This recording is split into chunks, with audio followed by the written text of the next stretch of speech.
सारगाछी की स्मृतियां 122 अंक। लेखक स्वामी सुहितानंद जी महाराज। हम अपनी डायरी में देखते हैं कि 29/4/64 के बाद 28/11/64 को प्रविष्टि की गई है। संभवतः कोई विशेष कारण था, इसीलिए इन महीनों में कुछ नहीं लिखा गया। इतने समय बीतने के बाद स्मरण शक्ति के बल पर कुछ विवरण लिखना लगभग असंभव है। रामानंद जी को लिखित कुछ पत्रों के अंशों को देखने से ही पाठक यह समझ सकेंगे कि उस समय महाराज के शरीर के ऊपर से किस तरह का आंधी तूफान गुजर रहा था। प्रथम पत्र विजयादशमी को लिखित है और दूसरा पत्र 9/11/64 को लिखा गया था। 5/12/64 को लिखा गया था। इस बार तो महाराज के शरीर के चले जाने की ही बात थी। 22/12/64 को सेवक ने लिखा, परसों से पूज्यपाद प्रेमेश महाराज अचानक पुनः अस्वस्थ हो गए।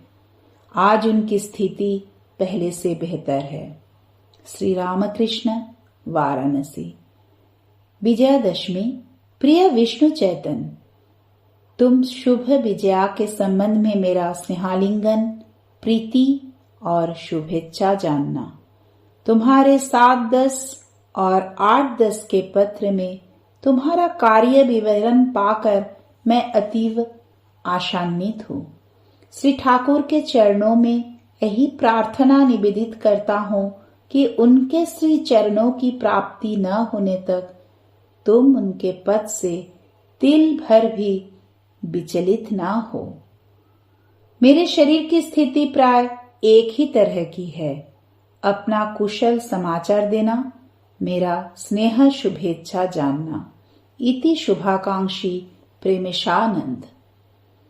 श्री रामकृष्ण, वाराणसी, 9/11/64। श्री चरणेशु। विष्णु महाराज, आपका पत्र मुझे मिला। इस बार महाराज के ऊपर से एक बड़ा तूफान गुजर गया। बुखार, दाहिने आंख में ग्लूकोमा, पेट में असहनीय पीड़ा, उल्टी, पेशाब में प्रचंड जलन, एक के बाद एक करके इन अनेक कष्टों ने महाराज के शरीर को बिल्कुल निष्क्रिय और अवसन्न कर डाला है। एलोपैथी दवाओं के सेवन के दुष्प्रभाव से बचने हेतु होम्योपैथी चिकित्सा से कष्ट काफी कम हुए हैं। इस समय वही असाध्य खुजली रोग है। आपका समाचार भी मिला। हमारे सौभाग्यवश ठीक इसी समय पवित्रदा और ध्रुवदा के रहने से और छुट्टी बना लेने से हमें रात्रि जागरण के लिए विशेष परेशान नहीं होना पड़ा। पवित्रदा कल और ध्रुवदा 17 तारीख को प्रस्थान करेंगे। इति विनीत सनातन। 27/12/64 रात 8:30 या 9 बजे का समय होगा। विनय बाबू का परिवार विपन्न अवस्था में है, अतीव ऋणग्रस्त है। महाराज, विनय के परिवार की स्थिति कौन जानता है।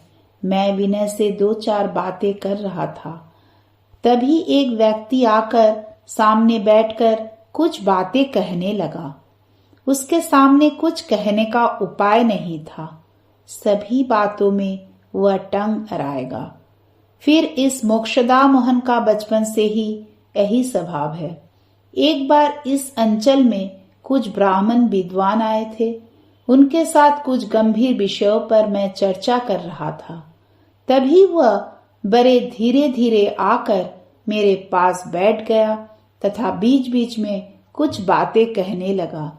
मुझे बड़ी परेशानी का अनुभव हुआ। ब्राह्मणों का गांव, किंतु क्या करूं, एक साथ रहता था, मित्र जो था। 28/12/1964। संध्या काल उद्बोधन से प्रकाशित शिवानंद स्मृति और स्वामी जी के संग में पुस्तक का पाठ हुआ। महाराज, ये सब लेख प्राय संपादकीय लेख की तरह है।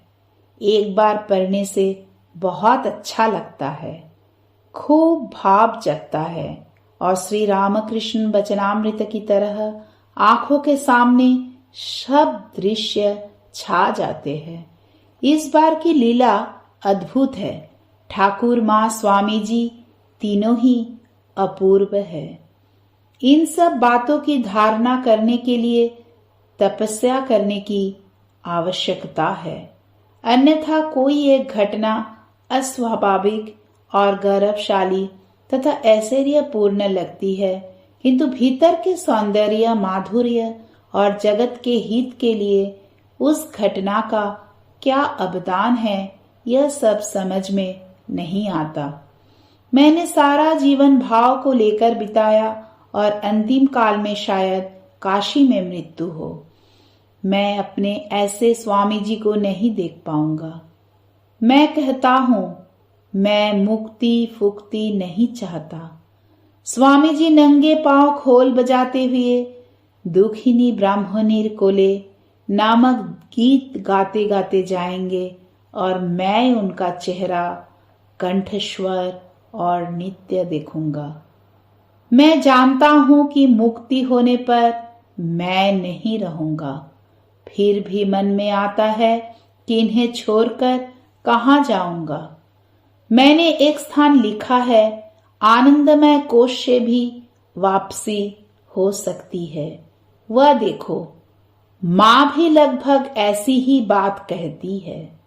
गया में पिंडदान करने से भगवान के समीप जाना होता है, किंतु कोई कोई लोग वासना और कर्मफल के अनुसार उनके पास से फिर जन्म लेते हैं।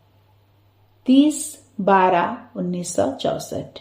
प्रश्न: अद्वैत आश्रम का प्रसाद अच्छा है कि सेवाश्रम का? महाराज, पुराने संस्कारों वश ठाकुर का प्रसाद मिलने से अद्वैत आश्रम का प्रसाद ही अच्छा प्रतीत होता है, किंतु थोड़ा सा विचार करने से ही देखता हूं कि सेवाश्रम का प्रसाद ही अच्छा है। यहाँ नारायण भाव से सेवा की जाती है। ठाकुर खाते हैं कि नहीं यह समझ में नहीं आता, किंतु यहाँ मनुष्य में वे देदीप्यमान रहते हैं। इसके अलावा शास्त्र में भी कहा गया है, ईश्वरः सर्वभूतानां हृदेशोऽर्जुन तिष्ठति अहं वैश्वानरो भूत्वा। 2/1/1964। महाराज, जो हम लोगों के निकट आते जाते हैं वे निश्चय ही ठाकुर को चाहते हैं, क्योंकि यहाँ तो अन्य कोई स्वार्थ या उद्देश्य नहीं है। हम लोगों से तो केवल ठाकुर की बातों का ही कहते रहते हैं। प्रश्न: सोचता हूं इसके बाद केवल ठाकुर की सेवा लेकर ही रहने का प्रयास करूंगा। महाराज, इसके बाद भी कर्मयोग में विघ्न है, किसी एक कार्य विशेष में आसक्ति है। मां ने कहा है, नहीं, जिनका नया नया अनुराग है उन्हें ठाकुर पूजा करने देने चाहिए। तुम्हारे लिए अध्यापन कार्य ही ठीक है। ठाकुर सेवा करते करते धीरे धीरे प्रसाद, पोशाक, मंदिर, उत्सव, भक्त, प्रसाद देना, इन सब में मतवाला होने से सर्वनाश हो जाता है। चारे योग पर समान रूप से बल देते रहने से ठीक रहेगा। अध्यापन करते हुए बीच बीच में ठाकुर की सेवा करने से ठीक रहेगा। 3/9/1964। प्रश्न: क्या कभी ऐसा हुआ है कि आपने संध्या के समय बिना ध्यान जप किए बिताया है? महाराज, प्राय ठीक तरह से ही हुआ है, शायद कभी किसी विशेष कारणवश नहीं हुआ है। श्री रामकृष्ण पोथी का पाठ चल रहा है, उसमें वर्णन आता है कि राखाल महाराज रुष्ट होकर ठाकुर का सान्निध्य छोड़कर चले गए। प्रश्न: राखाल महाराज ने ऐसा व्यवहार क्यों किया? महाराज, राखाल महाराज ठाकुर को 16 आना से पाना चाहते थे। शायद वे ठाकुर को उस देह में आबद्ध नहीं देखते थे। बाद में वे ठाकुर के वास्तविक तत्व को जान गए। क्रमशः। जय श्री राम कृष्ण।